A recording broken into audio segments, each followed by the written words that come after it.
अखियों करो दर्शन सदगुरु आए। यहाँ भी प्रभु चर्चा होती है या यहाँ पर सत्संग होता है, यहाँ भी कहीं भी प्रभु की चर्चा होती है तो परमात्मा, गुरु लोग, ऋषि मुनि देवता सब वहाँ आते हैं, विराजमान होते हैं। तो इन नेत्रों को पवित्र बनाते हुए और पवित्र भाव, देव भाव, ईश्वर भाव रखते हुए ये समझना कि इस हमारे सत्संग में, कथा चर्चा में वो साक्षात परमात्मा विराजमान है, गुरुदेव विराजमान है। तो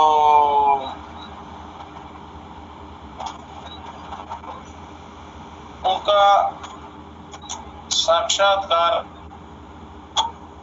उनका दर्शन अपना वहां ध्यान में ही करना है। सत्संग सभा में या यहाँ भी सत्संग, कथा, भजन, कीर्तन, ध्यान साधना होती है तो परम पवित्र भाव रखना, ईश्वर भाव बनाकर रखना तो परम कल्याण होता है। तो प्रथम गणेश जी की वंदना हुई, गुरु जी की हुई, और अब भगवती जगजननी जो जगदम्बा शक्ति है, जो सबके अंदर विराजमान है, महामाया कुंडलिनी के रूप में सबके शरीरों के अंदर विराजमान है। तो उनकी चर्चा करते हैं क्योंकि जब तक महा कुंडलिनी शक्ति जागृत नहीं होती तो किसी भी प्रकार का पूर्ण लाभ नहीं मिलता, आत्म साक्षात्कार नहीं होता, ईश्वर की अनुभूति नहीं होती।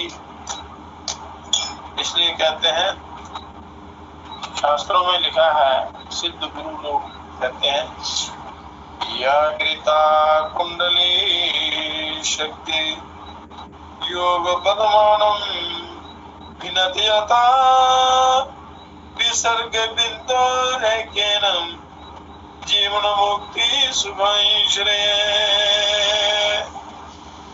जगदकाये कृत्वा तदपि हृदये तच्च पुरुषे पुमासं बिन्दुस्तं तदपि परनादाक्ष गहने तदे तद ज्ञानाक्षे तदपि परमानंद विभवे सत्य व्योमाकार ब्रह्माणु भवशीलो विमुक्ति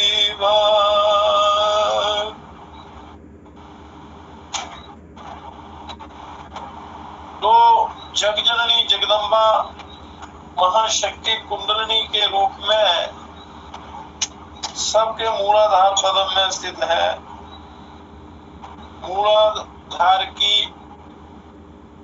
मूलाधार में जो पद्म है, उस पद्म की मध्य कर्णिका के त्रिकोण काम कला पीठ में है और काम बीज के ऊपर विराजित ज्योतिर्मयी स्वयंभू लिंग को घेर कर बैठी हुई अति सुंदर प्रकाश रूप उस स्वयंभू लिंग को घेर कर बैठी हुई, 3.5 लपेट देकर बैठी हुई, नीचे से ऊपर की ओर मुख और ऊपर से नीचे की ओर मुख, नीचे की ओर मुख में जो उसमें पूंछ डालकर कुंडली शक्ति सहस्रार बिंद से भरा हुआ, मतलब सुषुप्त अवस्था में रहती है। वो सहस्रार बिंद से भरा हुआ ब्रह्म द्रव अमृत बिंदु का पान करती हुई वो सोई हुई कुंडली योग निद्रा में वो सुषुप्त है। तो योग निद्रा में सोई हुई कुंडली को सारा अमृत पी जाती। श्री सदगुरुदेव से वो विधि, वो युक्ति सीख कर मनुष्य उस महाकुंडली शक्ति को जागृत करके अपना उद्धार कर सकता है, कल्याण कर सकता है। तो सदगुरुदेव से योग दीक्षा लेने पर बताई हुई साधना से जब श्री कुंडलिनी त्रिपुर सुंदरी महाशक्ति जागती हैं तो उस समय उन महामाया कुंडलिनी शक्ति का वेग बहुत भारी वेग से वो चलती हैं। 1 सेकंड में 3.5 लाख किलोमीटर की, उसकी 3,45,000 किलोमीटर की गति से वो जागृत होती हैं। तो उसके लिए सबसे पहले योग साधना के द्वारा शरीर को उसके योग्य बनाया जाता है और तब उस शक्ति को सहन करने की ताकत, शक्ति या सामर्थ्य उसमें आता है। तो इसलिए कहते हैं कि योग के द्वारा शरीर का शुद्धिकरण करते हुए, इसको योग्य बनाते हुए उस शक्ति को जागृत करना चाहिए जो परमात्मा तक ले जाती है, ब्रह्म तक ले जाती है। तो जब कुंडलिनी शक्ति त्रिपुर सुंदरी जागती हैं, वे जागती हैं बिना गुरुओं की कृपा के नहीं जागृत होती और उसका अभ्यास भी उनकी देख रेख में करना चाहिए।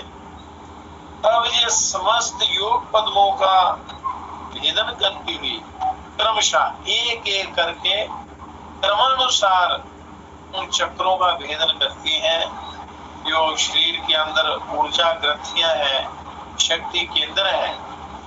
उन केंद्रों को जागृत करती हुई ब्रह्म नाड़ी के शून्य बीथी मार्ग द्वारा ऊपर सहस्रार बिंद में पहुंचकर प्राण मन जीवात्मा सहित परम शिव ब्रह्म के साथ तन्मय हो जाते हैं। उस ब्रह्म के साथ परिपूर्ण सदा शिव जी के साथ एकत्व को प्राप्त करती हैं, उनमें तन्मय हो जाती हैं और सृष्टि 2 बिंदु और विसर्ग और 1 बिंदु, 2 बिंदु है, विसर्ग और बिंदु ब्रह्म उस सामरस्यामृत का पान करती हुई, उसका पान अनुभव होने पर जीव के जो कर्म जीव जो है कर्म बंधन से मुक्त हो जाता है। जो ध्यान करता है, जिसकी ये महामाई शक्ति जागृत होती है, उसके समस्त कर्म बंधन नाश हो जाते हैं। जन्म मरण का चक्र कर्मों के द्वारा ही चलता है। मनुष्य अच्छे बुरे कर्म करता रहता है, उनके प्रभाव से ये जीवन चलता है। कभी किसी योनि में, कभी किसी योनि में ये क्रम चलता रहता। तो जब ये महामाई शक्ति, कुंडलिनी शक्ति जागृत होती है और सहस्रार बिंद में जब शिव जी के साथ एक हो जाती है, तो इस जीव के समस्त कर्म बंधन नाश को प्राप्त होते हैं, नष्ट हो जाते हैं। कर्मों का बंधन हट जाता है और पुनः पदों, उसमें क्या होता है, फिर पुनः पदों में समस्त देव संतर्पण अमृत वर्षा करती हुई, कुंडलिनी शक्ति अमृत की वर्षा करती हुई इस जीवात्मा को अमृत पीने को मिलता है। वो करती हुई मूल पदों अपने विश्रांति स्थान में आ विराजती है। ऐसे लोग जो प्रतिदिन ध्यान करते हैं और कुंडलिनी का अभ्यास करते हैं और जो उनकी कुंडलिनी जागृत होकर पद्मों का भेदन करती हुई प्रतिदिन सहस्रार बिंद में शिव जी का सामरस्य प्राप्त करते हैं, फिर पुनः वो मूलाधार पद में आ जाती हैं। जो साधना करते हैं उनका ये क्रम सदा चलता रहता है। तो जीवात्मा हृदय में मन भ्रू मध्य में आ विराजते हैं। जीवात्मा हृदय में आ जाते हैं, मन भ्रू मध्य में आ जाता है, प्राण अंदर की ओर मूल कंठ तक और नासा के 24 उंगल भार तक आ जाते हैं और प्रतिदिन मूलाधार से सहस्रार पद्म तक प्रतिदिन नित्य प्रति जो साधना करते हैं, आने जाने के अभ्यास से योगी ब्रह्म स्वरूप ही हो जाता है। जब कुंडली जागृत होती है मूलाधार से सहस्रार बिंद तक, सहस्रार से पुनः मूलाधार तक प्रतिदिन ये जो अभ्यास करता है तो उससे ये जीव ब्रह्म स्वरूप हो जाता है। इस जीवात्मा का उद्धार हो जाता है और परमानंद की प्राप्ति होती है, क्योंकि अरबों वर्षों से बिछड़ा हुआ है ये है उस ब्रह्मानंद से, परमानंद से, उस आत्मानंद से, उस योग के आनंद से जो बिछड़ा हुआ है योगानंद, वो योग का जो योग के द्वारा जो परमानंद की अनुभूति होती है उसको योगानंद योग के द्वारा ब्रह्मानंद परमानंद कहते हैं। उस परमानंद की प्राप्ति के लिए ये मनुष्य जन्म जन्मांतर से तड़प रहा है, भाग रहा है, तो ये ढूंढता गलत जगह है। वो परमानंद आनंद की प्राप्ति चाहता है तो वो विश्व भोगों में आनंद ढूंढता है, पर वो विश्व भोगों का जो आनंद है वो क्षणिक है, नाशवान है, जीवन का पतन करने वाला। तो वो सच्चा आनंद, परमानंद, ब्रह्मानंद आपके इसी शरीर के अंदर अपने आप में ही है और बाहर से वो नहीं मिल सकता, विश्व भोगों से नहीं मिल सकता। तो आप कुंडली महामाया वो शक्ति की आगे आगे महिमा करते हैं। तो जगदकाय कृत्वा तदपि हृदय तच्च पुरुषे उमास बिंदुस्तम तदपि परनादाक्ष गहने तदे तद ज्ञानाक्षे तदपि परमानंद भी भवै सचिद व्योमाकार ब्रह्मांड भवशीलो विमुक्ति मार्ग।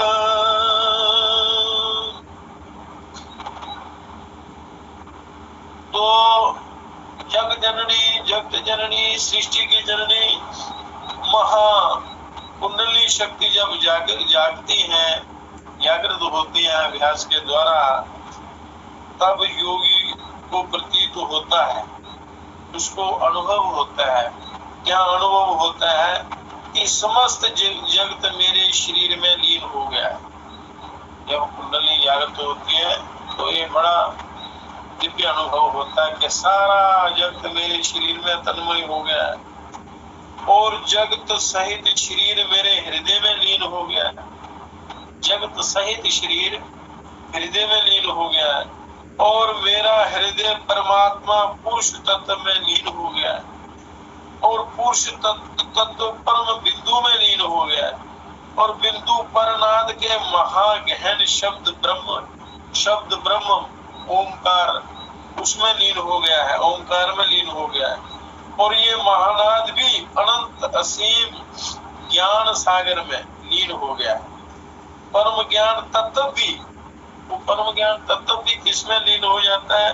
सच्चिदानंद द्वय परम ब्रह्म विभास में लीन हो गया है, ऐसा अनुभव होता है।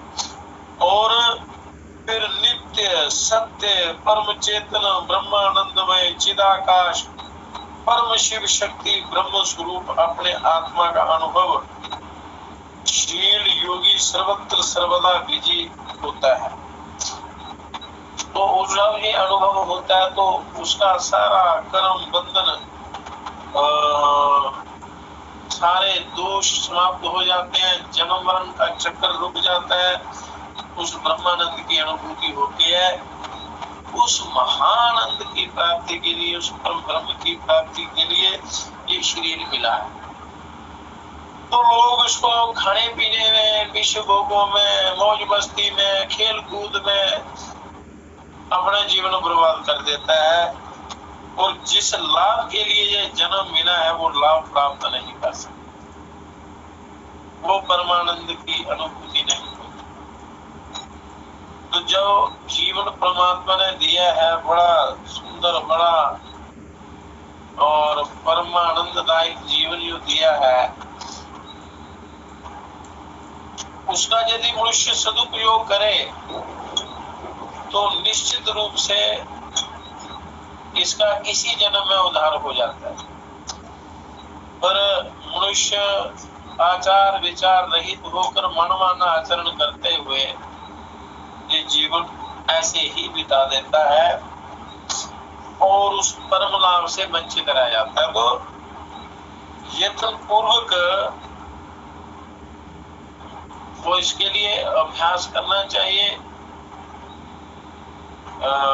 समय का सदुपयोग करते हुए उस असली आनंद को प्राप्त करना चाहिए।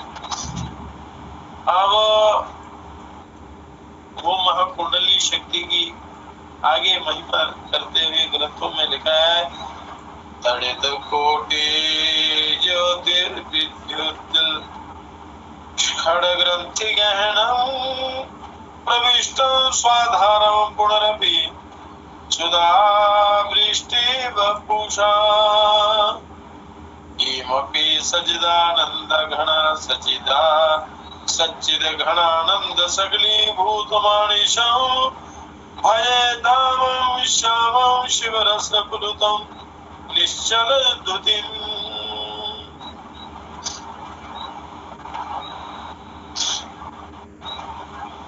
चित्त कुंडली शक्ति जब जागृत होती है तब करोड़ों करोड़ों बिजलियों के समान, करोड़ों चंद्रमाओं के समान, करोड़ों सूर्यों के समान देदीप्यमान होकर अपने प्रभाव मंडल से ही समस्त योग पद्मों की जटिल ग्रंथियों का भेदन करती हैं और अपने परमात्मा ब्रह्मधाम सचिद सहस्रार बिंद में परम शिव में तल्लीन होकर पुनः समरस स्वरूप योगामृत की वर्षा करती हैं। योगामृत की वर्षा जब करती है तो इस जीवात्मा को वो अमृत मिलता है। तो बिना शक्ति के जागृत हुए कोई भी क्रिया सफल नहीं होती, कोई साधना सफल नहीं होती।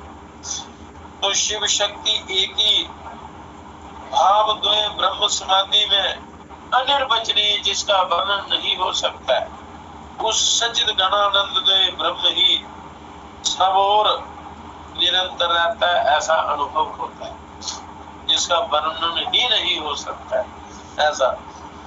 और परमामृत शिव सामरस्य में निश्चल आभामय ब्रह्म घनश्याम का ही भजन सेवन करता हूँ, ऐसा अनुभव होता है, ऐसा विचार बनता है। यह कुंडली शक्ति जागृत होती है। फिर आगे सदगुरु देव कहते हैं, ब्रह्मंड बुध बुध कदम्ब संकुलोयं माया दधिर्विविदधु अतरंगमालाः आश्चर्यमेव जडति कल्यं प्रयाति चिद ध्यान संतति महाबड़भूवा बड़वाबू खगनो।